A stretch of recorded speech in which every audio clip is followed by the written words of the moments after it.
Innal hamdalillah nahmaduhu wa nasta'inuhu wa nastaghfiruh. Segala puji bagi Allah Subhanahu wa taala. Kita selalu memujinya dan meminta pertolongan dan ampunan darinya. Wa na'udzu billahi min syururi anfusina wa min sayyiati a'malina. Kita selalu meminta perlindungan kepada Allah Subhanahu wa taala dari keburukan-keburukan diri kita dan juga dari keburukan-keburukan perbuatan kita. May yahdihillahu fala mudhillalah wa may yudlil fala hadiyalah. Barang siapa yang Allah kehendaki mendapatkan hidayah, maka tidak ada seorang pun yang mampu menyesatkannya. Sebaliknya, barang siapa yang Allah kehendaki tersesat, maka tidak ada seorang pun yang mampu memberikan hidayah kepadanya. Hidayah ini urusan Allah Subhanahu wa taala. Hanya Allah yang mampu memberikan hidayah kepada hambanya. Ada orang-orang yang sangat dekat dengan hidayah, tapi Allah tidak kehendaki dia mendapatkan hidayah. Yang terjadi, orang tersebut tidak mendapatkan hidayah. Seperti misalnya istrinya Nabi Lut, istrinya seorang nabi.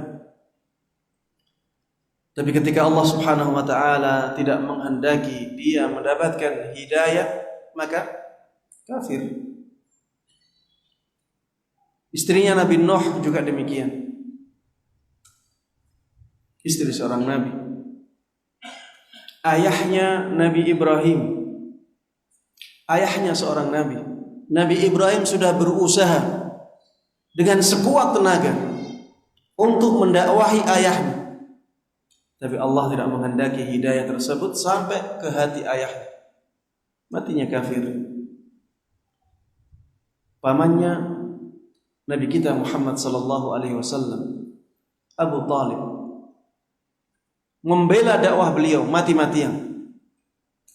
Tapi Allah Subhanahu wa taala tidak menghendaki hidayah sampai ke hatinya, sehingga menjadi penduduk neraka yang paling ringan siksanya, tapi di neraka. Dikatakan dalam hadis yang sahih bahwa beliau, Abu Talib, di neraka, dan beliau adalah orang yang paling ringan siksanya. Tapi lihat bagaimana siksanya. Sandalnya terbuat dari api. Apinya ada di sandal, tapi otaknya mendidih. Ada orang-orang yang sebenarnya jauh dari hidayah, tapi mendapatkan hidayah ketika Allah menghendakinya. Seperti misalnya Imra'atu Fir'aun, istrinya Fir'aun. Fir'aun ini orang yang mengaku sebagai Tuhan, tapi istrinya ada yang mukmin. Ada juga seorang laki-laki dari keluarga Fir'aun. Wa qala rajulun mu'minun min ali Fir'aun yaktumu imana. Ada dari keluarga Fir'aun seorang laki-laki yang menyembunyikan keimanannya. Padahal di keluarga raja yang benar-benar kufur kepada Allah Subhanahu wa taala. Para sahabat Nabi Muhammad sallallahu alaihi wasallam, banyak dari mereka yang ayah-ayahnya, bapak-bapaknya orang-orang kafir, dari keluarga yang kafir. Tapi ketika Allah Subhanahu wa taala berkehendak memberikan hidayah, mereka mendapatkan hidayah itu, menjadi pejuang-pejuang Islam. Di zaman ini juga demikian. Kita melihat ada orang-orang yang berada di tengah-tengah masyarakat yang tidak baik, ahli maksiat, atau juga banyak melakukan bid'ah, kesyirikan. Tapi muncul orang-orang yang dikehendaki oleh Allah Subhanahu wa taala mendapatkan hidayah, menjadi pejuang-pejuang sunnah Nabi kita Muhammad sallallahu alaihi wasallam. Itulah hidayah. Ketika Allah Subhanahu wa taala berkehendak menyampaikan hidayah ini ke hati seseorang, maka dia menjadi orang yang lurus dengan hidayah tersebut. Makanya kalau kita merasakan nikmatnya hidayah tersebut, jangan sombong. Jangan sombong, itu Allah Subhanahu wa taala yang memberikannya. Bukan karena kepintaran kita, bukan karena kecerdasan kita, bukan karena harta kita, bukan karena kita dekat dengan ustadz atau yang lainnya, bukan. Tapi karena Allah Subhanahu wa taala menghendaki hal tersebut. Memang kita diperintahkan untuk mencari hidayah itu. Tapi yang menentukan kita mendapatkan hidayah adalah Allah Subhanahu wa taala. Jangan sampai sombong.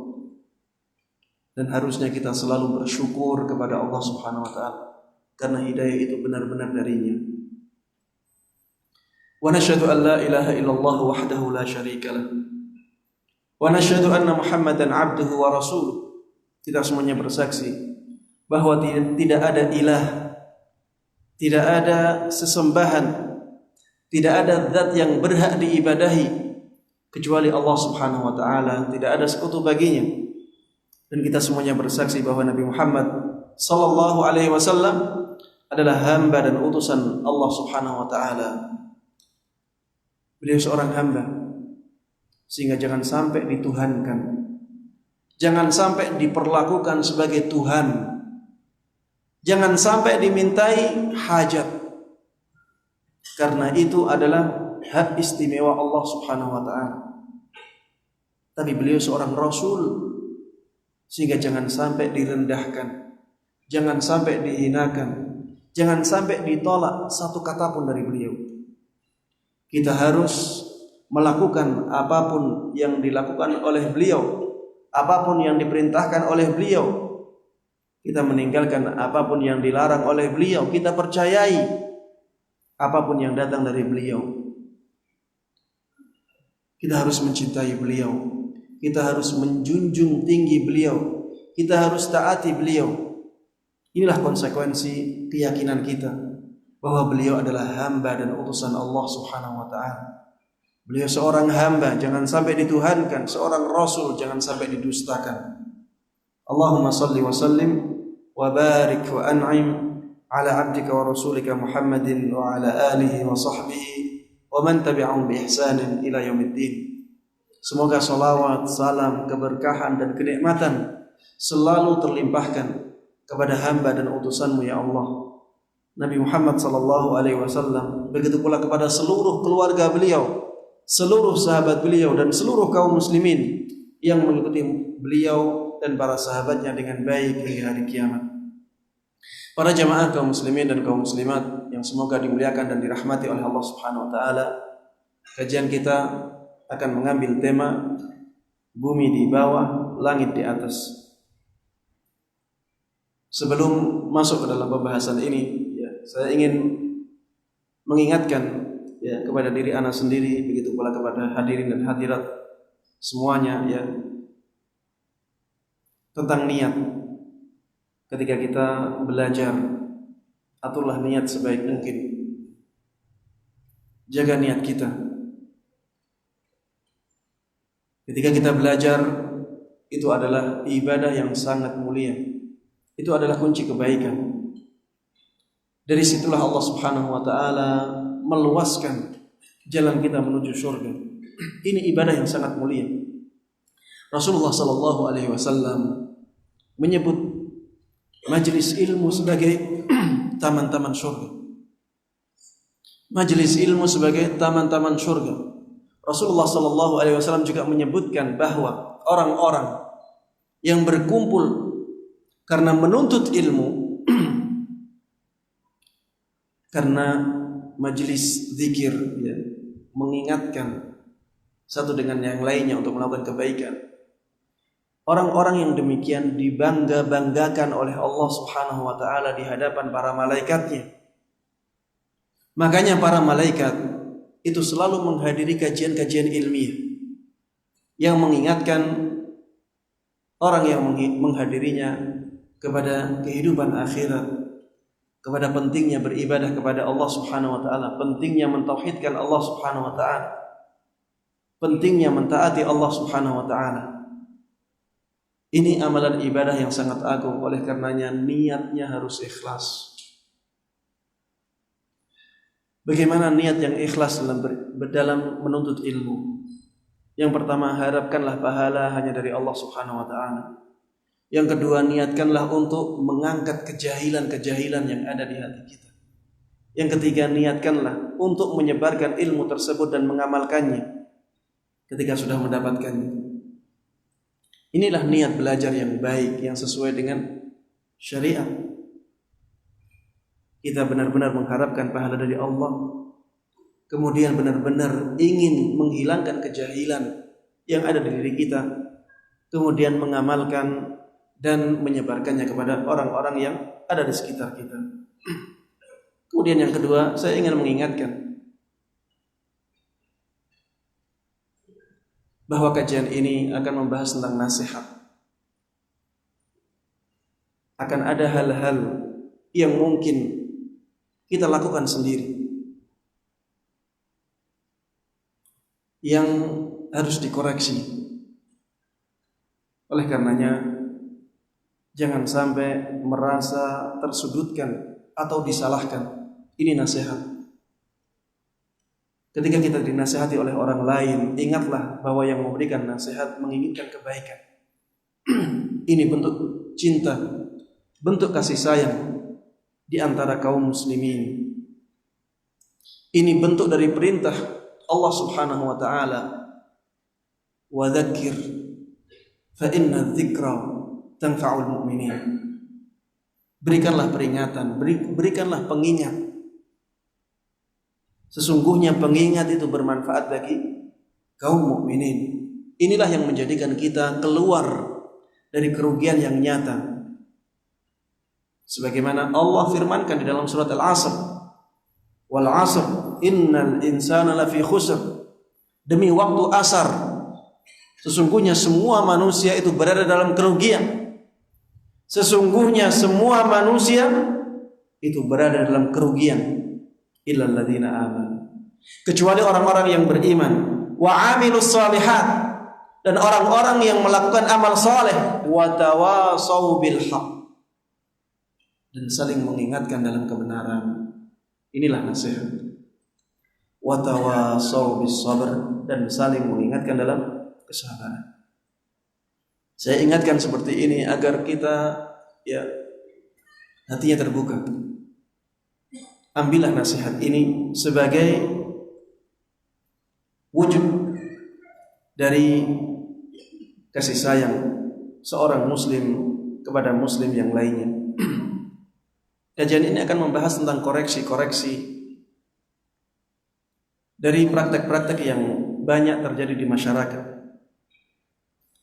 Langit di bawah, maka tempatkanlah di bawah, bumi di bawah, tempatkanlah di bawah. Dan langit di atas, tempatkanlah di atas. Jangan sampai dibalik. Jangan sampai yang harusnya di bawah kita taruh di atas. Jangan sampai yang harusnya di atas kita taruh di bawah kita. Banyak hal-hal yang disikapi kurang pas, dan hal tersebut terjadi di masyarakat. Di antara hal-hal tersebut, saya contohkan yang pertama. Sebagian orang lebih mementingkan belajar tentang dunia daripada belajar tentang akhirat. Lebih mementingkan belajar tentang dunia daripada belajar tentang akhirat. Ini sebenarnya sesuatu yang terbalik. Dunia berapa tahun kita hidup di dalamnya? Kata Nabi Muhammad sallallahu alaihi wasallam, a'maru ummati ma baina sittina ila 70. Umurnya umatku antara 60 sampai 70 tahun. Wa aqalluhum man yajuzu dzalik, sedikit orang yang melampaui umur ini. Ilmu tentang dunia hanya untuk waktu yang sebentar ini. Tapi lihat di alam barzakh berapa tahun? Bisa sampai ribuan tahun.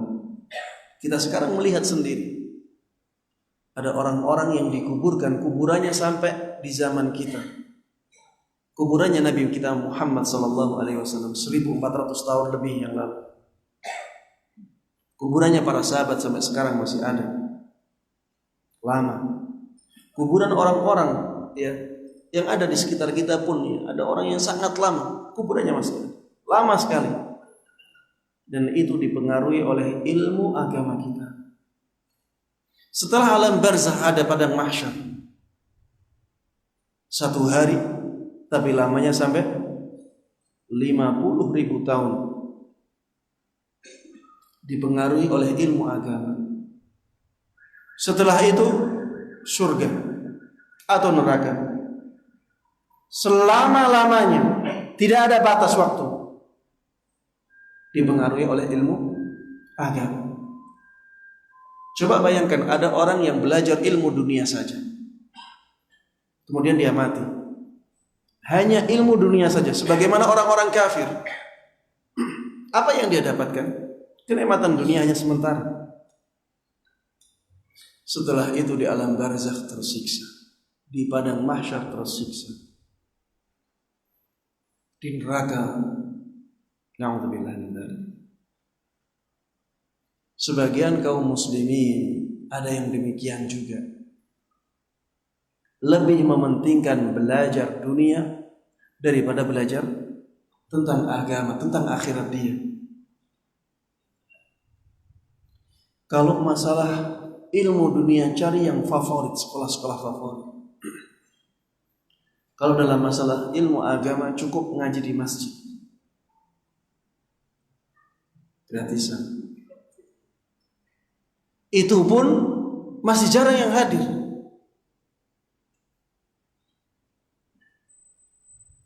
Ustaz, sekarang yang bisa memajukan kaum muslimin ilmu dunia. Kita katakan tidak demikian. Kemajuan dalam bidang apa maksudnya? Apakah kita katakan bahwa para sahabat dahulu tidak maju? Bukankah itu zaman keemasan Islam? Zaman Rasulullah SAW. Apakah ada yang berani bahwa zaman zaman keemasan Islam bukan zamannya Nabi? Apakah mereka belajar dunia seperti orang-orang sekarang? Zaman keemasan Islam adalah zaman Nabi Muhammad SAW. Dan itu disebabkan ilmu agama. Ustaz, berarti tidak boleh belajar ilmu dunia? Bukan seperti itu. Silahkan belajar ilmu dunia, penting juga. Tapi jangan sampai kita lalaikan ilmu akhirat. Kita harus pentingkan juga ilmu akhirat kita, ilmu agama kita. Kita perdalam. Kenapa kaum muslimin sekarang terpuruk? Karena mereka jauh dari agama. Ustadz, saya melihat tidak ada yang jauh dari agama. Orang banyak yang sholat, orang yang banyak yang melakukan kebaikan. Iya, itu pandangan orang awam. Coba perdalam ilmu agama, kita akan tahu bagaimana jauhnya kaum muslimin dari agama. Inilah yang menyebabkan keterpurukan kaum muslimin, karena mereka jauh dari agama. Ustaz, bukankah kaum kafirin kuat dan mereka sangat jauh dari Islam? Kita katakan iya, tapi itu orang-orang kafir. Mereka dapat nikmat di dunia saja. Silahkan mereka jaya di dunia dengan ilmu dunia mereka. Kalau kaum muslimin ingin jaya, dengan agama mereka. Karena mereka ingin kejayaan di dunia dan di akhirat. Makanya sahabat Umar ibn Khattab mengatakan, nahnu qaumun a'azzana Allah bil Islam. Kita adalah kaum yang dimuliakan oleh Allah Subhanahu wa taala, dikuatkan oleh Allah Subhanahu wa taala dengan Islam. Famahma ibtaghaina al-'izzata bighairihi adzallana Allah. Selama kita mencari kekuatan dari selain Islam, maka Allah akan menghinakan kita. Karena kita kaum muslimin. Kita bukan orang-orang kafir. Kaum muslimin kalau ingin jaya, kalau ingin menang, ingin kuat, maka mereka harus mendekat kepada Islam. Ya ayyuhalladzina amanu in tansurullaha yansurkum. Wahai orang-orang yang beriman, apabila kalian membela agama Allah, maka Allah Subhanahu wa taala akan membela kalian, menolong kalian.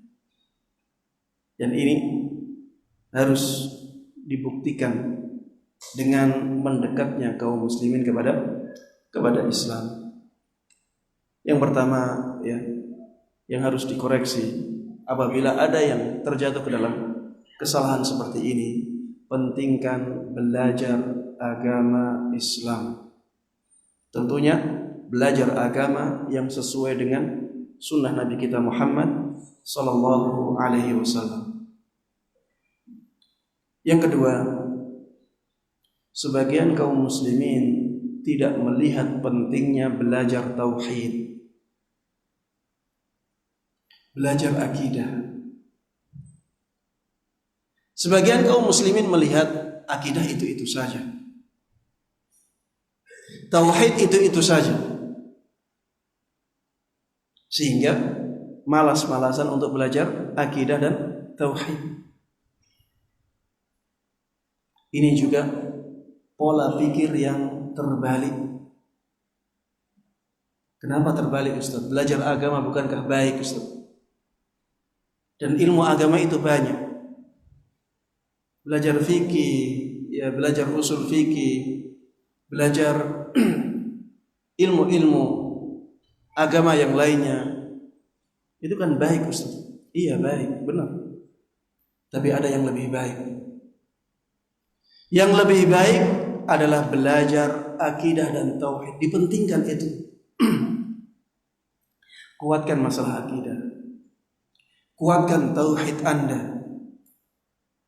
Itulah yang dahulu dilakukan oleh Nabi kita Muhammad sallallahu alaihi wasallam. 13 tahun beliau di Makkah. Apa yang beliau garap? Apa yang beliau sampaikan? Tentang akidah, tentang akhirat, tentang iman, tentang tauhid. Itulah yang selalu beliau sampaikan kepada para sahabat. Bahkan Allah Subhanahu wa taala mengatakan di dalam surat Qaf, akhir ayat, Allah Subhanahu wa taala berfirman, "Fadzakir bil Qur'ani man yakhafu wa'id." Ingatkanlah dengan Al-Qur'an orang yang takut dengan ancaman. Dengan ancaman Allah Subhanahu wa taala.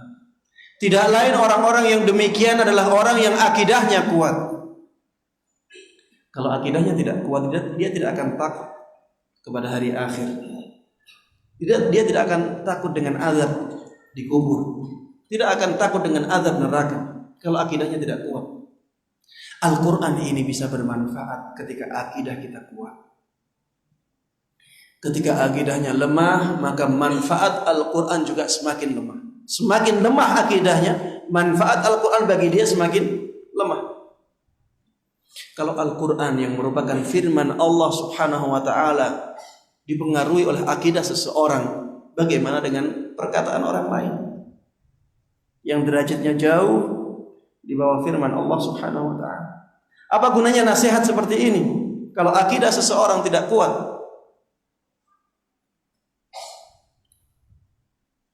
Makanya pentingkan akidah. Akidah itu seperti pondasi sebuah bangunan. Syariat itu bangunan, tapi bangunan yang abstrak, bangunan yang maknawi. Ada dasarnya, ada pondasinya. Coba bayangkan bangunan masjid ini ketika pondasinya tidak kuat. Sebagus apapun bangunan dibangun, ketika pondasinya tidak kuat, apa yang terjadi? Bisa rubuh bangunannya. Sebagus apapun yang di atasnya, kalau pondasinya tidak baik, tidak kuat, tidak kokoh, maka bangunan yang di atasnya juga demikian, akan rapuh. Agama Islam seseorang juga demikian. Syariat Islam juga demikian. Kalau pondasinya ini rapuh, maka syariat Islam yang di atasnya juga demikian, akan lemah. Sebanyak apapun maklumat yang dia dapatkan, tidak akan banyak berpengaruh bagi kehidupan dia. Kenapa? Akidahnya lemah. Orang yang akidahnya lemah diberikan pengingat, ya sulit untuk menerimanya, sulit untuk menjalankannya, berat. Berbeda dengan orang yang akidahnya sudah kuat. Karena bangunan syariat dia kuat, bisa menopang ilmu-ilmu yang dia dapatkan setelahnya. Dia akan dengan sangat mudah menjalankan syariat Islam yang dia dapatkan, walaupun hanya belajar 2 tahun. Tapi kalau akidahnya kuat, ilmu yang dia dapatkan sangat banyak dan tampak dalam kehidupan dia. Orang yang akidahnya lemah, salah, walaupun 20 tahun belajar, tidak ada pengaruh. Luarnya sama dengan orang awam, padahal dia sudah banyak belajar tentang agama. Gaya bicaranya juga sama, tingkah lakunya sama. Kenapa demikian? Karena dia rapuh akidah, sehingga ajaran Islam yang dia dapatkan sulit untuk dia jalankan. Dia tidak mampu menerima ajaran tersebut. Ada orang-orang yang malu dengan agama Islam ini. Benar tidak ini? Malu menerapkan ajaran Islam pada dirinya. Padahal Islam ini agama yang istimewa. Tidak ada di agama lain yang dikatakan oleh Allah Subhanahu wa taala, "Al-yauma akmaltu lakum dinakum." Tidak ada. Pada hari ini aku telah sempurnakan untuk kalian agama kalian. Ini hanya ada di Islam. Tidak ada dalam agama lain kitab suci yang benar-benar dijaga oleh Allah Subhanahu wa taala. Satu huruf pun tidak bisa masuk ke sana. Padahal lebih dari 23 huruf ya di dalam Al-Qur'an, ayat 23.000, lebih dari 23.000 ayat. Dan satu ayat ini mengandung banyak huruf. Satu huruf pun tidak bisa dimasukkan ke dalam Al-Qur'an. Coba bayangkan dari zaman Nabi sampai sekarang. Apa ada seperti ini di agama lain? Hadis Nabi Muhammad SAW tidak ada yang bisa memalsukan. Ada hadis palsu dimasukkan, ketahuan, dijaga oleh Allah Subhanahu wa taala. Agama Islam ini setiap 100 tahun Allah utus orang-orang yang memperbarui agamanya. Makanya sampai sekarang kita tahu mana Islam yang hakiki, Islam yang benar-benar sesuai dengan Islamnya Rasulullah SAW dan para sahabat. Tidak ada yang seperti ini. Pantaskah kita malu dengan Islam? Islam ini istimewa. Coba bayangkan kalau ada orang malu pakai BMW, lucu tidak? Ada orang malu dengan baju yang mahal, baju yang keren, baju yang bagus, indah, malu dengan pakai baju itu. Lucu tidak seperti ini? Seperti itulah orang yang malu dengan keislaman. Tampakkan keislaman. Tidak ada kekurangan sedikit pun dalam ajaran Islam. Ya. Dia yang kedua, ya, pentingkan belajar akidah. Kuatkan akidah kita. Kuatkan tauhid kita. Pelajari kitab-kitab tauhid agar kita tahu, ya, mana yang syirik, mana yang bukan kesyirikan, agar kita terhindar dari kesyirikan itu. Kemudian yang ketiga, sebagian kaum muslimin memandang remeh dosa syirik, lebih melihat dosa perzinaan lebih besar, dosa pembunuhan lebih besar, bahkan dosa korupsi lebih besar daripada dosa kesyirikan. Ini pola pikir atau pemahaman yang salah, pemahaman yang tidak tepat, pemahaman yang jauh dari dalil-dalil baik Al-Quran maupun sunnah Nabi kita Muhammad SAW. Ingatlah, dosa besar yang paling besar adalah kesyirikan. Tidak ada yang lebih besar dari kesyirikan. Tidak ada dosa yang lebih berat dari kesyirikan. Tapi banyak dari kaum muslimin yang menyepelekan masalah kesyirikan. Bahkan ada sebagian kaum muslimin yang memperjuangkan kesyirikan, mengatakan bahwa itu adalah kekayaan dari budaya kita. Dihidupkan budaya-budaya kesyirikan. Subhanallah. Bukankah Allah Subhanahu wa ta'ala telah memberikan kita budaya-budaya yang jauh dari kesyirikan? Kenapa tidak budaya-budaya itu saja yang dihidupkan? Kenapa budaya kesyirikan? Kenapa? Bukankah nikmat Allah Subhanahu wa ta'ala kepada kita ini sudah sangat banyak? Dan budaya yang diberikan oleh Allah kepada masyarakat kita juga sangat banyak yang jauh dari kesyirikan. Ada budaya sesajen, ada budaya sedekah laut, ada budaya sedekah gunung, ya, ada sedekah-sedekah yang lain. Dinamakan dengan nama yang bagus, ya, sedekah. Siapa yang melarang sedekah? Tapi kenapa laut yang disedekahi? Bukankah di sana banyak dari kaum muslimin yang masih kekurangan? Kalau ditanya, lebih penting mana, menyedekahi manusia ataukah menyedekahi hewan atau menyedekahi benda mati seperti laut? Ini orang awam akan berpikir bahwa menyedekahi manusia jauh lebih utama. Ini yang pertama. Dan lebih dari itu, menyedekahi laut itu berasal dari kebudayaan yang penuh dengan kesyirikan. Yang disedekahi sebenarnya adalah penghuni lautnya.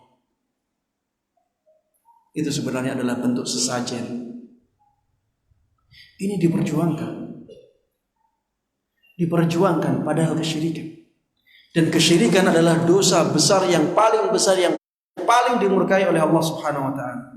Bayangkan, Allah Subhanahu wa ta'ala adalah zat yang maha pengampun, Ghaffar. Allah Ghafur, maha pengampun. Walaupun Allah maha pengampun, Allah tidak mengampuni dosa kesyirikan. Dosa apa yang seperti ini?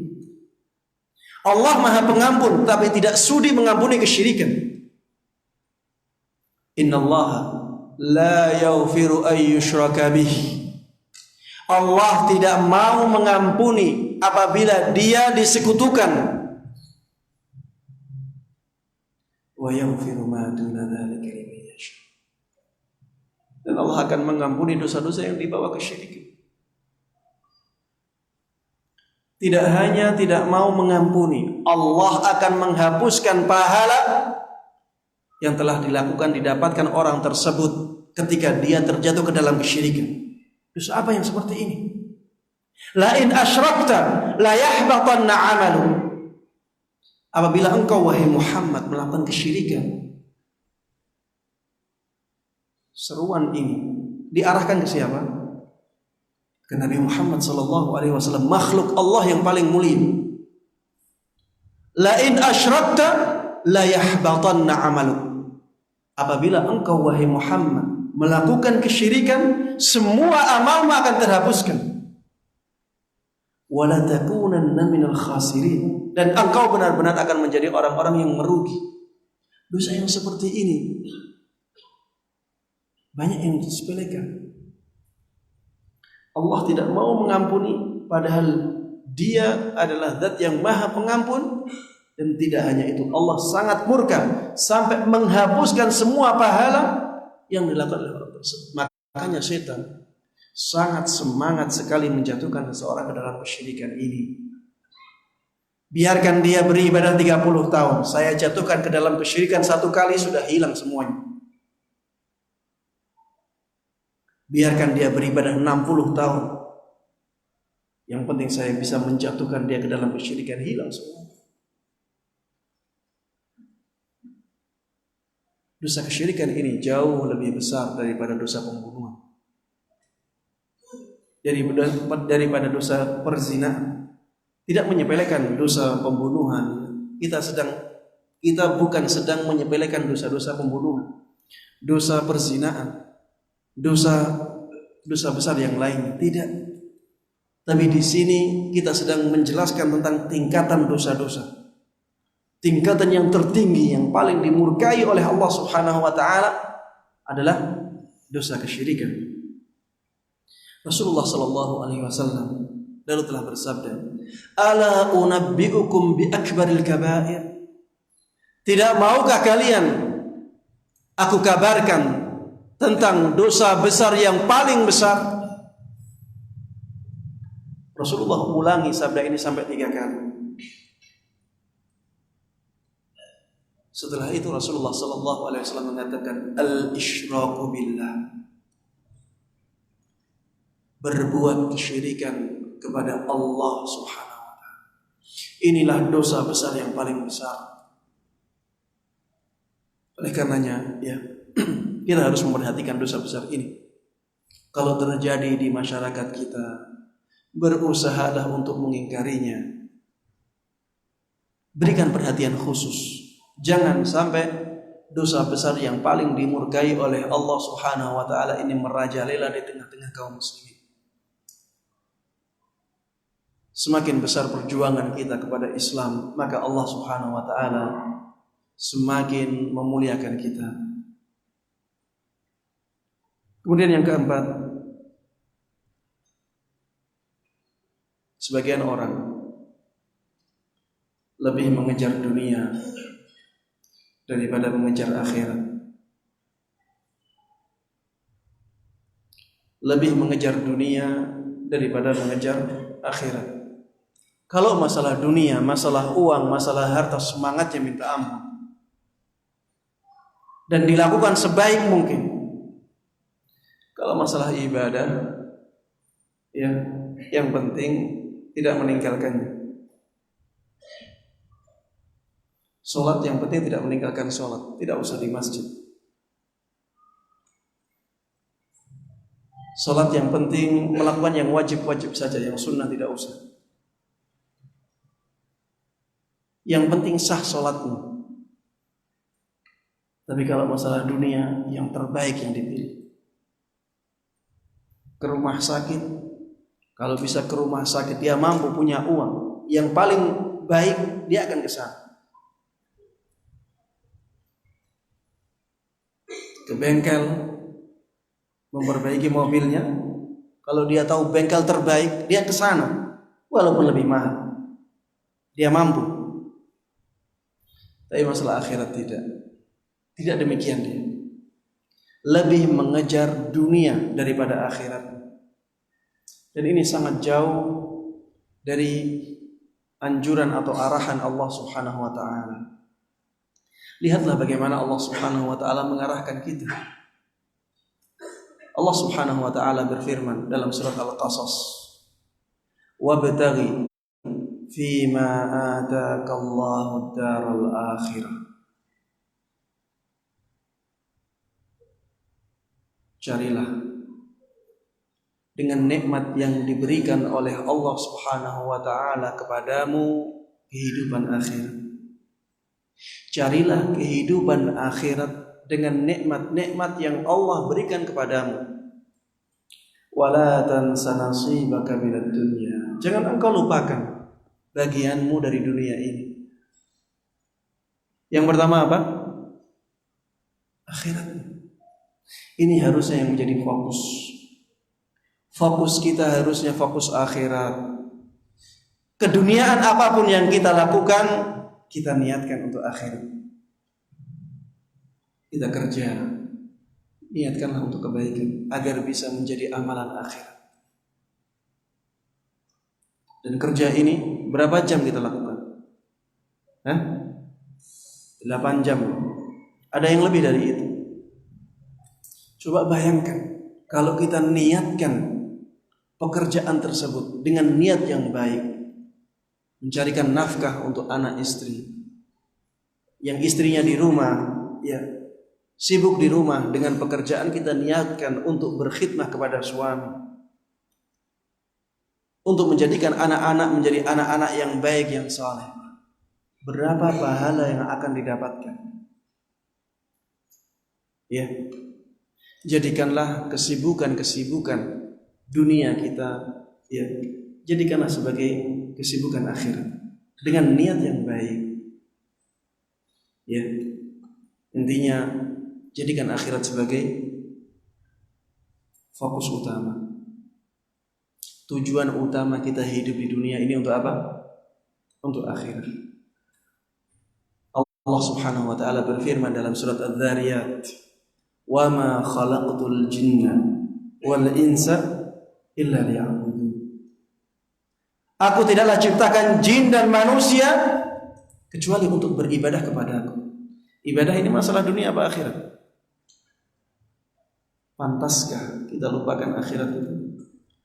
Pantaskah kita jadikan akhirat sebagai sesuatu yang menjadi nomor 2 atau nomor sekian bahkan? Allah mengatakan kepada kita, kita tidaklah diciptakan kecuali untuk tujuan akhirat. Kenapa malah kita balik?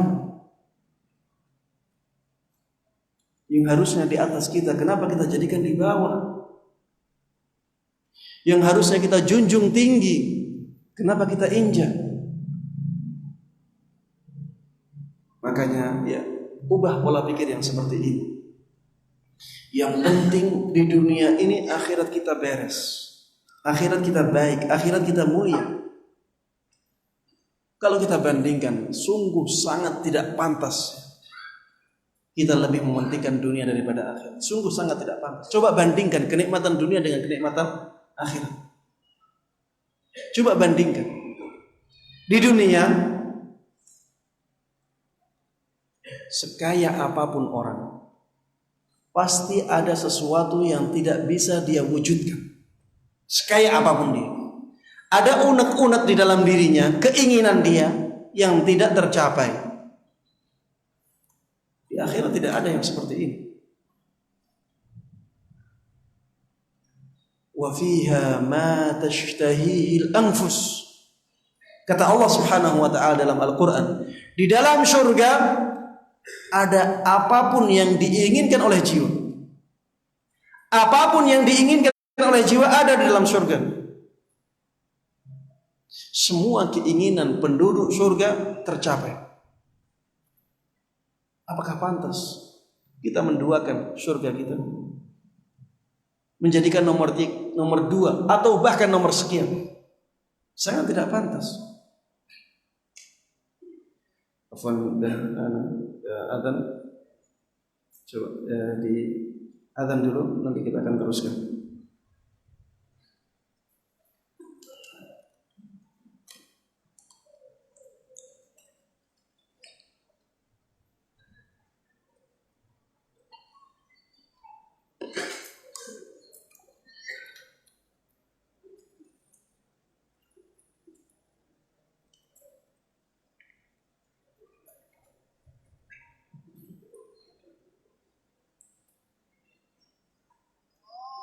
Allahu Akbar, Allahu Akbar,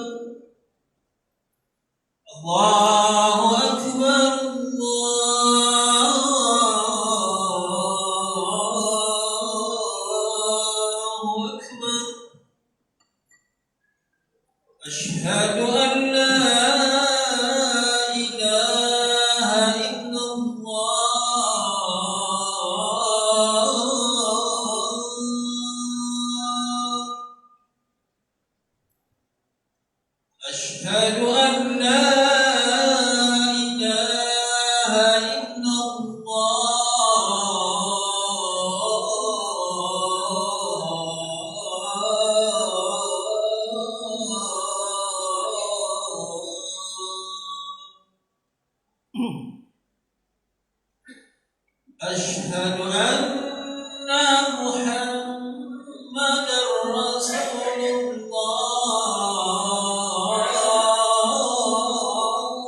Baik, kita tadi sudah membahas tentang sangat tidak pantas ya, bahwa apabila kita mendahulukan atau lebih mementingkan kenikmatan dunia daripada akhirat, lebih mementingkan urusan dunia daripada urusan akhirat, karena sangat jauh sekali perbedaan antara nikmat dunia dan nikmat akhirat. Orang di dunia sekuat apapun dia melawan tua, dia pasti akan tua. Atau kalau tidak, maka dia akan mati sebelumnya. Kalau dia hidup pasti dia akan tua. Di surga tidak ada seperti itu. Rasulullah SAW mengatakan umurnya ahli surga itu 33 tahun. Terus menerus seperti itu. Ada nikmat yang seperti ini. Orang yang sedang kuat-kuatnya. Di dunia, senikmat apapun makanan, kalau kita coba 2 kali, 3 kali, 4 kali, 10 kali, 100 kali, bosan. Ada kebosanan. Di surga tidak ada yang seperti ini. Kelihatannya sama, kelezatannya berbeda. Dan semakin hari semakin lezat, semakin lama semakin lezat. Ada kenikmatan yang seperti ini di dunia. Di dunia, sebersih apapun seseorang, punya banyak kotoran. Sebersih apapun, bahkan bagian yang paling dia banggakan, yaitu wajah, kotorannya paling banyak. Paling banyak jenisnya ya, macamnya, bukan kadarnya. Ada kotoran mata, ada kotoran hidung, ada kotoran mulut, ada kotoran telinga, ada kotoran kulit di wajah ya, ada yang komedoan ya harus membersihkan. Ada kotoran di kepalanya, dia harus rawat. Di surga tidak ada seperti itu. Orang di surga meludah saja tidak. Tidak ada ingusan di surga. Keringatnya wangi. Orang di surga tidak ada yang buang air kecil ataupun buang air besar. Tidak ada. Makanya sampai para sahabat bertanya, wahai Rasulullah, mereka itu makan, minum, kemudian kemana kotorannya? Apa kata Nabi Muhammad SAW? Ghutha'un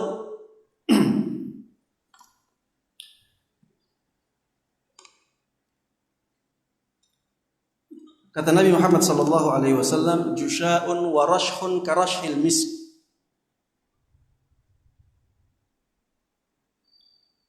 Orang di surga nanti bersendawa dan ada cipratan-cipratan misik dari sendawanya. Itulah kotorannya. Bayangkan, ini kotoran ini.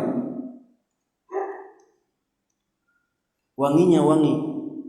Parfum itu bukan kotoran, tapi itulah ya sisa-sisa dari makanan ahli surga. Tidak ada kotoran. Kenikmatan yang seperti ini, pantaskah kita jadikan nomor 2 atau nomor sekian? Di surga tidak ada lelah. Makanya penduduk surga tidak ada yang tidur. Di dunia, ya senikmat apapun orang bisa lelah. Bahkan ketika menikmati kenikmatan pun lelah. Inilah dunia. Bersenang-senang dengan istrinya, setelah itu lelah. Kenikmatan yang melelahkan. Di akhirat tidak ada seperti ini. Tidak ada lelah. Rasulullah SAW pernah ditanya, ayanamu ahlul jannah? Wahai Rasulullah SAW, apakah penduduk surga nanti tidur? Apa kata Nabi? An-naumu akhul maut. Tidur itu saudaranya kematian. Ketika saudaranya tidak ada, maka yang ini juga tidak ada. Kematian tidak ada, saudaranya juga tidak ada, tidur tidak ada. Karena penduduk surga tidak ada lelah, selalu menikmati kenikmatan dan begitu seterusnya.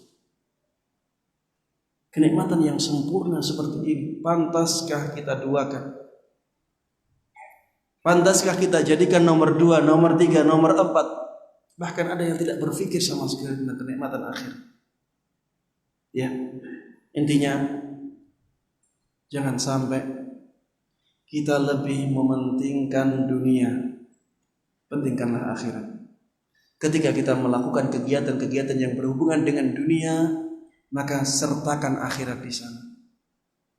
Niatkanlah untuk kebaikan, membela agama misalnya, menolong orang-orang agar kegiatan tersebut benar-benar bernilai pahala yang nantinya akan mendatangkan kemuliaan bagi kita sendiri di akhirat nanti. Yang berikutnya, sebagian orang lebih mementingkan tempat yang mustajab dalam berdoa daripada waktu yang mustajab. Ada orang-orang ketika di Indonesia dia malas berdoa karena dia beranggapan, nantilah saya ketika umrah saya berdoa sekuat-kuatnya di sana. Nantilah ketika saya haji, saya akan berdoa sebanyak-banyaknya di depan Ka'bah. Ini pola pikir yang tidak pas. Ini bukan dosa, tidak. Sesuatu yang kurang pas bukan berarti dosa. Tapi ini tidak pas. Seharusnya kita lebih mementingkan waktu yang mustajab. Dalilnya apa Ustaz? Silahkan melihat dalil-dalil dalam syariat. Dalil-dalil dalam syariat silahkan lihat. Lebih banyak menjelaskan tentang waktu yang mustajab ataukah lebih banyak menjelaskan tentang tempat yang mustajab? Waktu yang mustajab. Dimanapun kita bisa mendapatkan kesempatan untuk mendapatkan doa yang mustajab. Sematanya sama. Dan ini rahmat dari Allah Subhanahu wa taala. Kalau agama Islam lebih mementingkan tempat yang mustajab, betapa beratnya kaum muslimin. Harus sampai ke sana baru mendapatkan doa yang mustajab. Islam rahmatan lil alamin. Islam adalah rahmat bagi seluruh alam, makanya lebih mementingkan waktu yang mustajab. Banyak sekali dalilnya. Banyak sekali dalilnya. Bahkan tentang tempat yang mustajab ini, kita tidak bisa mendapatkan dalil yang benar-benar tegas. Ini tempat yang mustajab, tidak. Tapi kita harus memahami dari ayat-ayat yang sebenarnya tidak sampai ke sana. Maksudnya sebenarnya tidak menunjukkan secara tegas bahwa itu tempat yang mustajab. Misalnya ya, sebuah ayat di dalam Al-Quran, ketika Nabi Zakaria melihat Maryam selalu mendapatkan makanan di mihrab, ya, selalu mendapatkan makanan. Ketika ditanya, dari mana makanan ini? Qalat huwa min 'indillah. Maryam mengatakan, itu dari Allah Subhanahu wa taala. Innallaha yarzuqu man yasha'u bighairi hisab. Dan Allah Subhanahu wa taala akan memberikan rizki kepada siapapun yang Dia kehendaki dengan tanpa hitungan, tanpa batas. Kemudian Allah Subhanahu wa taala menceritakan, hunalika da'a Zakaria rabbah. Di sanalah Nabi Zakaria berdoa, meminta kepada Rabb-Nya agar diberikan keturunan yang saleh. Kemudian setelah itu Allah mengijabahi doanya. Ketika kita melihat ya ayat yang seperti ini, apakah di sana ada keterangan bahwa berdoa di tempat tersebut mustajab secara tegas? Tidak. Kita hanya bisa memahaminya. Kita bisa memahaminya dari susunan kata-kata itu. Oh, berarti kalau tempatnya digunakan untuk beribadah terus, itu menjadi tempat yang mustajab. Kenapa demikian? Karena Maryam di tempat tersebut selalu beribadah kepada Allah Subhanahu wa taala. Tempatnya menjadi mulia. Makanya ketika seseorang berdoa di tempat yang mulia tersebut, doanya mustajab. Tapi tidak dijelaskan langsung oleh Allah Subhanahu wa taala bahwa berdoa di tempat yang mulia itu mustajab. Tapi kita bisa memahami seperti ini. Berbeda ketika Islam menjelaskan tentang waktu yang mustajab. Benar-benar dikatakan bahwa itulah waktu yang mustajab. Seperti misalnya ketika sujud. Seperti ketika sujud. Rasulullah SAW mengatakan, faqaminun an yustajabalah. Rasulullah memerintahkan kita untuk memperbanyak doa ketika sujud. Dan doa ketika sujud itu sangat dekat untuk diijabahi oleh Allah Subhanahu wa taala. Benar-benar kata-katanya diijabahi oleh Allah Subhanahu wa taala. Lihat ketika Rasulullah SAW menjelaskan tentang doa antara azan dan iqamah. Ya la yuraddu du'a ma bainal adzani wal iqamah.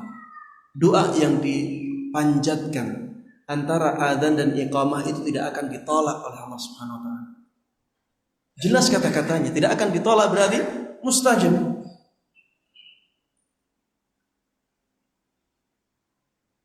Seperti misalnya doa di akhir malam, sepertiga malam terakhir, Allah turun ke dunia, ke langit dunia, kemudian mengatakan, man yad'uni fa astajibalah.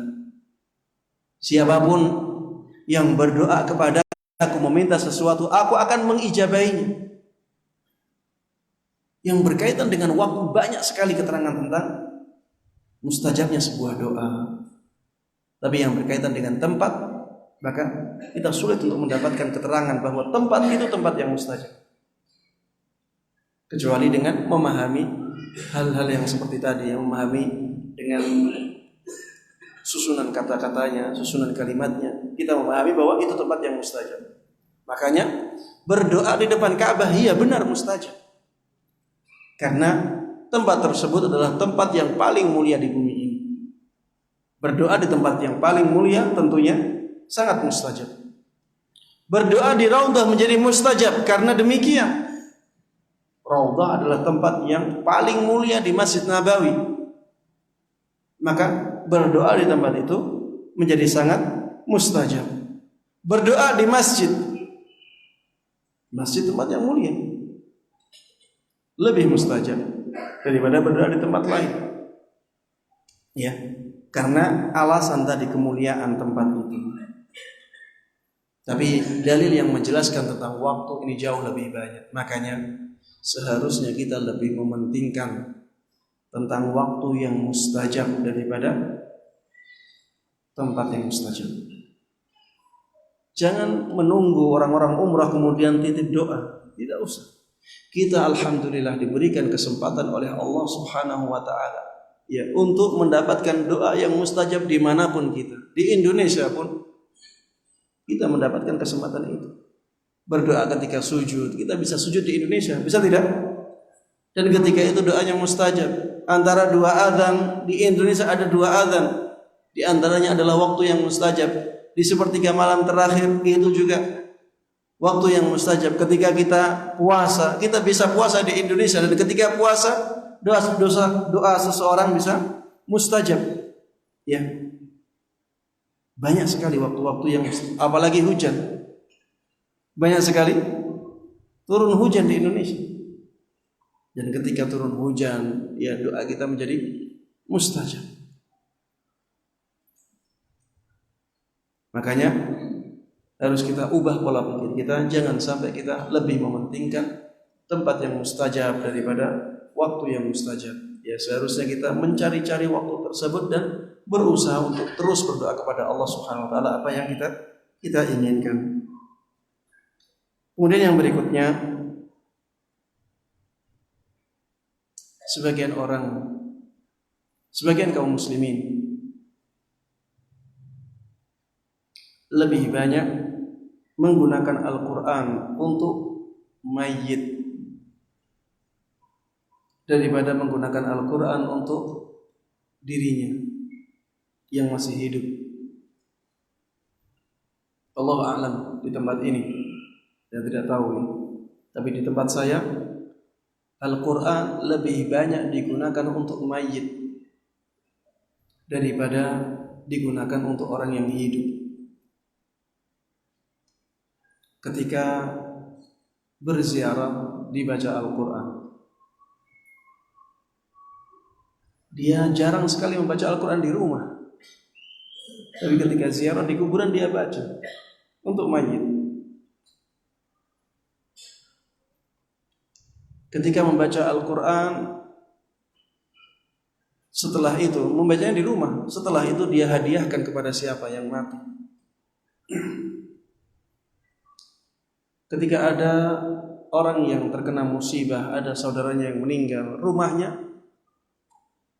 dikeluarkan suara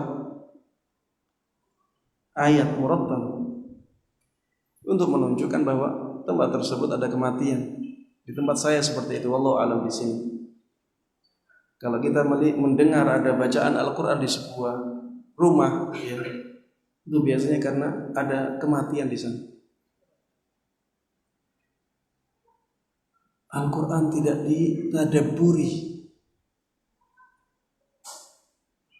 tidak dibaca untuk dirinya, tidak diambil pelajaran-pelajaran yang dikandungnya, tidak direnungi. Padahal inilah tujuan diturunkannya Al-Quran. Di dalam surat Shad, Allah Subhanahu wa taala berfirman, "Kitabun anzalnahu ilaika mubarakun liyadabbaru ayatihi wa liyatadzakkara ulul albab." Al-Quran ini adalah kitab yang aku turunkan dan dia penuh dengan keberkahan. Tujuannya apa? Liyadabbaru ayati, agar orang-orang, agar manusia mentadabburi ayat-ayatnya, merenungi ayat-ayatnya, dan agar orang-orang yang berakal ingat. Inilah Al-Quran. Bahkan Rasulullah SAW selama hidupnya tidak pernah menjadikan Al-Quran untuk mayit. Rasulullah SAW selama hidupnya tidak pernah menjadikan Al-Quran untuk mayit. Bahkan hadis yang digunakan untuk berdalil orang-orang yang menggunakan Al-Quran untuk mayit, hadisnya lemah. Dilemahkan oleh Imam Nawawi rahimahullah. Imam Nawawi mengatakan di dalam sanadnya ada 2 perawi yang lemah, 2 perawi yang majhul, tidak diketahui. Hadis yang sangat terkenal, Iqra'u ala mautakum Yasin. Bacalah Yasin untuk orang-orang mati kalian. Hadis ini hadis yang lemah. Silahkan dirujuk perkataan Imam Nawawi sendiri. Beliau mengatakan di dalam sanadnya ada 2 perawi yang majhul. Apakah masuk akal sesuatu yang sekarang banyak dilakukan oleh orang-orang kemudian tidak didapatkan satu hadis pun yang sahih, dan kita katakan itu kebiasaan Nabi kita Muhammad SAW, kebiasaan Nabi, kemudian tidak didapatkan satu hadis yang sahih? Satu pun hadis yang sahih tidak ada. Makanya tidak pernah Rasulullah SAW menjadikan Al-Quran ini untuk mayit, karena Al-Quran ini untuk orang yang hidup. Bukan berarti mayit tidak bisa mendapatkan pahala dari orang yang hidup, tidak. Itu bab lain, itu masalah lain. Orang yang sudah meninggal bisa mendapatkan pahala dari orang yang hidup. Seperti misalnya ketika dia berdakwah selama hidupnya, dia menasihati orang lain. Ya, menasihati orang lain tidak harus di mimbar, tidak harus di kajian seperti ini. Dia menasihati orang lain, kemudian orang tersebut melakukan apa yang dia lakukan, apa yang dia nasihatkan, kemudian dia mati. Selama orang tersebut masih melakukan apa yang dia nasihatkan, maka mayit tersebut bisa mendapatkan pahala dari Allah Subhanahu wa taala sebagaimana amalan orang itu, sebagaimana pahala orang tersebut dari amalannya. Ketika seseorang misalnya menghidupi banyak orang, membiayai pendidikan, sehingga orang-orang tersebut yang dibiayai oleh dia menjadi dai-dai, ketika dia meninggal maka dia akan mendapatkan pahala seperti pahala dai-dai tersebut. Ketika orang yang masih hidup, dia benar-benar memperhatikan pendidikan anaknya, sehingga anak-anaknya menjadi anak-anak yang saleh, yang menjalankan syariat Islam, maka ketika dia meninggal, dia akan mendapatkan pahala seperti pahala anak-anaknya. Ini bab lain. Tapi menghadiahkan Al-Quran kepada orang yang sudah meninggal, ini tidak ada contohnya dari Nabi kita Muhammad SAW. Walaupun saya tidak mengingkari ada khilaf di sini, tapi kalau kita rujuk ke zaman Nabi Muhammad SAW, kita lihat bagaimana praktek para sahabat Nabi Muhammad SAW. Tidak ada satupun dari mereka yang menghadiahkan bacaan Al-Quran kepada mayit. Al-Quran ini untuk orang yang hidup. Al-Quran ini untuk kita baca. Kita mendapatkan pahalanya, setiap hurufnya kita akan mendapatkan 10 pahala kebaikan. Al-Quran ini untuk orang yang hidup. Kita harusnya merenungi isi kandungannya, kemudian kita mengamalkannya dalam kehidupan kita. Inilah fungsi Al-Quran. Harusnya demikian. Makanya keadaan yang seperti ini harusnya kita ubah. Jangan sampai kita menjadikan Al-Quran untuk orang mati. Lebih kita gunakan untuk orang mati, tidak kita gunakan untuk diri kita. Jadikan yang di atas itu di atas, jadikan yang di bawah itu di bawah. Tempatkan semuanya pada tempatnya. Kemudian yang berikutnya, sebagian kaum muslimin lebih mengedepankan, lebih yakin dengan perkataan seorang ulama daripada perkataan atau firman Allah Subhanahu wa taala, daripada sabda Nabi Muhammad SAW. Kalau ada seseorang melakukan kesalahan, disampaikan hadis, dia tidak terlalu yakin. Nah itu kan hadis, bisa jadi pemahamannya tidak seperti yang kau maksud. Tapi kalau dikatakan perkataan ulama fulan mengatakan demikian, dia langsung yakin. Oh iya ya, ulama ini mengatakan demikian ya, dia langsung yakin. Ini sesuatu yang tidak pas. Sangat jauh kemuliaan Al-Quran, jauh tinggi daripada kemuliaan selain firman Allah Subhanahu wa taala, selain sabda Nabi Muhammad sallallahu alaihi wasallam. Harusnya ketika kita mendengar firman Allah Subhanahu wa taala, kita dengarkan. Ternyata ada ayat yang seperti itu. Kalau kita tidak yakin, kembali kepada tafsiran ulama-ulama ahli tafsir yang kredibel. Kalau kita mendengar hadis, oh ternyata ada hadis yang seperti itu, kita harus yakin tentang kebenarannya. Kalau kita merasa ingin lebih detail lagi pemahamannya, silakan merujuk ke kitab syarah-syarah para ulama yang kredibel. Jangan sampai kita meremehkan firman Allah Subhanahu wa taala, meremehkan sabda Nabi Muhammad sallallahu alaihi wasallam, dan kita malah lebih yakin dengan perkataan-perkataan yang di bawah keduanya. Ustaz, kita kan harus menjalankan mazhab Syafi'i. Kalau itu bukan dari mazhab Syafi'i, kita tidak boleh menjalankannya. Subhanallah. Kalau demikian adanya, bagaimana dengan agama orang-orang sebelum Imam Syafi'i lahir? Sebelum Imam Syafi'i lahir, bagaimana keadaan agama orang-orang? Kalau kita sekarang tidak boleh beragama kecuali yang disebutkan oleh Imam Syafi'i atau disebutkan mazhab Syafi'i, bagaimana dengan orang-orang sebelum mazhab Syafi'i lahir? Tidak ada kewajiban seperti itu. Kewajiban yang diwajibkan oleh Allah Subhanahu wa taala adalah mentaati Allah dan Rasul-Nya. Ya ayyuhalladzina amanu atii'u Allah wa atii'ur Rasul. Wahai orang-orang yang beriman, taatlah kalian kepada Allah dan taatlah kepada Rasulullah sallallahu alaihi wasallam. Wa ulil amri minkum, dan ulil amri kalian. Ada yang mengatakan ulil amri adalah ulama, ada yang mengatakan ulil amri adalah umara. Dan Ibnu Katsir rahimahullah mengatakan ulil amri di sini mencakup keduanya, baik ulama maupun umara. Tapi lihat, ketaatan kepada ulama dan umara tidak berdiri sendiri,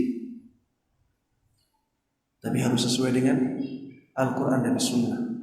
Lihat di ayatnya, ati'u Allah wa ati'ur Rasul wa ulil amri minkum. Taatlah kepada Allah dan taatlah kepada Rasulullah dan ulil amri kalian. Ketika Allah menyebutkan ulil amri, Allah tidak mengulangi kata-kata taatlah. Makanya para ulama yang dengan pemahaman mereka yang tinggi, mereka mengatakan taat kepada ulil amri di sini tidak berdiri sendiri. Makanya Allah tidak menyebutkan ati'u selanjutnya. Redaksi ayatnya, ati'ullaha wa ati'ur rasula wa ulil amri minkum. Taatlah kepada Allah, taatlah kepada Rasulullah dan ulil amri kalian. Seharusnya kalau Allah Subhanahu wa taala mengulangi kata-kata taatlah, harusnya taatnya tiga kali. Taatlah kepada Allah, taatlah kepada Rasulullah, taatlah kepada ulil amri kalian. Tapi ketika menyebutkan ulil amri, Allah Subhanahu wa taala tidak menyebutkan kata taatlah, tapi diikutkan dengan kata-kata taatlah yang ada di Rasulnya. Taatlah kepada Rasulullah dan ulil amri kalian. Sehingga para ulama yang menyimpulkan bahwa taat kepada ulil amri ini harus selaras dengan taat kepada Rasulullah sallallahu alaihi wasallam. Ya. Ustaz, kenapa taat kepada Rasulullah disendirikan? Dijadikan sebagai sesuatu yang berdiri sendiri. Kita katakan karena Rasulullah adalah seorang yang maksum. Tidak mungkin ada perintah dari Rasulullah sallallahu alaihi wasallam yang menyelisih firman Allah Subhanahu wa taala. Tidak mungkin. Makanya Allah Subhanahu wa taala dalam ayat tersebut yang menjadikan taat kepada Rasulullah sallallahu alaihi wasallam sebagai sesuatu yang berdiri sendiri. Taatlah kepada Allah, taatlah kepada Rasulullah sallallahu alaihi wasallam dan ulil amri kalian. Ulil amrinya tidak berdiri sendiri. Karena apa? Ulil amri ini manusia. Umara manusia. Ulama manusia, bisa salah. Ada kemungkinan salah. Makanya Allah Subhanahu wa taala tidak menyendirikan mereka dalam ketaatan. Maksudnya apabila kalian diperintahkan oleh ulama dan umara, taatlah selama tidak menyelisih Al-Qur'an dan sunnah Nabi Muhammad sallallahu alaihi wasallam. Makanya ada sabda yang lain, la ta'ata li makhluqin fi ma'siyatil khaliq. Tidak ada ketaatan kepada seorang makhluk pun apabila dalam kemaksiatan kepada Sang Khalik Allah Subhanahu wa taala. Ya, demikian yang bisa saya sampaikan dalam kajian kali ini, yang mudah-mudahan bermanfaat bagi kita semuanya.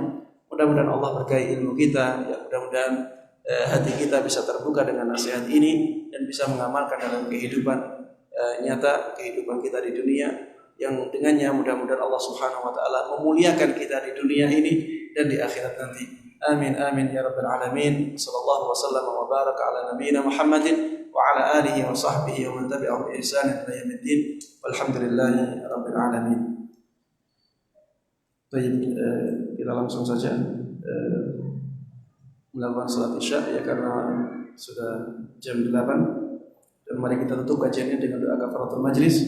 Subhanakallahumma wa bihamdik asyhadu an la ilaha illa anta astaghfiruka wa atubu ilaik. Assalamualaikum warahmatullahi wabarakatuh.